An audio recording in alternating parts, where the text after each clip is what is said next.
చూపిస్తున్నా చూడండి. ఫస్ట్ ఈ రకంగా పొజిషన్ పెట్టుకోండి రైస్ కార్డ్ని ఈ ఎడ్జ్లోకి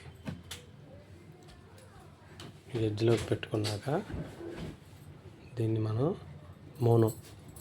బ్లాక్ కదా మోనో ఆన్ చేసా.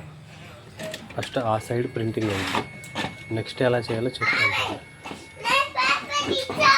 ఇంకెంతకన్నా షార్ట్ కట్ ఉన్నది అది. ఇలా వచ్చింది కదా, ఇలా వచ్చిన దాన్ని మనం ఇక్కడ తీసి మళ్ళీ దాన్ని చూడండి, ఇలా ఉన్నదాన్ని ఇలా తిప్పుతున్నా ఈ సైడ్కి.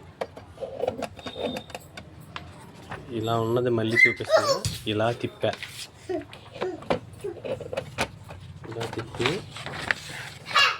పేపర్ని లోడ్ చేశాను ఆ రకంగా ఫ్లిప్ చేసి. ఇక్కడ మళ్ళీ కన్ఫ్యూజన్ రాకుండా ఇక్కడే అసలు స్టోరీ ఉంది. దీన్ని లిఫ్ట్ చేసి ఇది ఇలా ఉంది కదా, చాలామంది ఏం చేస్తామంటే దాన్ని ఇలా ఉంది కదా, దాన్ని ఇలా తిప్పుతాము. అలా తిప్పకుండా దీన్ని ఇదే పొజిషన్లో రివర్స్ చేసి ఈ ఎడ్జ్కి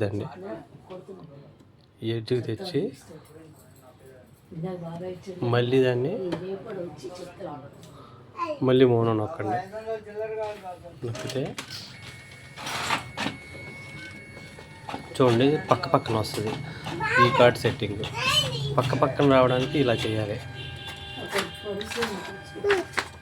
చూడండి ఎంత నీట్గా వచ్చిందో పక్కన.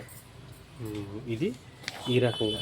ఇంతకన్నా కొంతమందికి ఇలాగ కాపీకి షార్ట్ కట్, దీనికి కాపీ షార్ట్ కట్ చేయకూడదు. ఓన్లీ స్మాల్ పీవీసీ కార్డులకే ఈ షార్ట్ కట్ కాకుండా, షార్ట్ కట్ చేసేటప్పుడు ఒక్కోసారి కొంతమంది కలర్స్ వస్తాయి. అవి ఎలా చేయాలన్నది ఇంకొక వీడియో అప్లోడ్ చేస్తా. Wait and watch.